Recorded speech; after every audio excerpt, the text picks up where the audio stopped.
नमस्कार सातारकर मित्रांनो, बरेच जण मुव्हिंग ॲव्हरेजचा वापर करतात ट्रेडिंगमध्ये ट्रेंड चेक करण्यासाठी किंवा ट्रेड घेण्यासाठी किंवा एखादी स्ट्रॅटेजी बनवण्यासाठी, ज्याच्यामध्ये 5 EMA 10 EMA किंवा 20 EMA चा वापर केला जातो.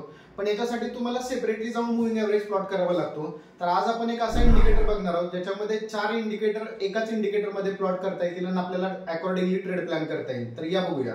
तर मित्रांनो, आपल्याला निफ्टीचा चार्ट बघायचा आहे. याच्यावरती इंडिकेटर सेक्शनमध्ये मुव्हिंग ॲव्हरेज रिबन नावाचा एक इंडिकेटर जो येतोय तो आपल्याला प्लॉट करायचा आहे. तर मागे तुम्ही बघू शकता चार्टवरती एकाच इंडिकेटरमध्ये 4 मुव्हिंग ॲव्हरेज प्लॉट होताना आपल्याला बघायला मिळत आहेत.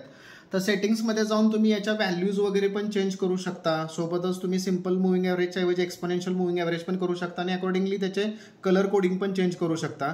आणि ज्या ठिकाणी आपल्याला क्रॉसओव्हर होत आहेत त्या ठिकाणी तुम्ही ट्रेड पण प्लॅन करू शकता. तुम्ही बघू शकता यावेळेस क्रॉसओव्हर झाल्यानंतर तुम्ही बघू शकता की आपल्याला चांगले चांगले ट्रेड प्लॅन होताना दिसत आहेत. तर मित्रांनो, व्हिडिओ आवडला असेल तर पेजला फॉलो करा आणि व्हिडिओ जास्तीत जास्त शेअर करा. थँक्यू.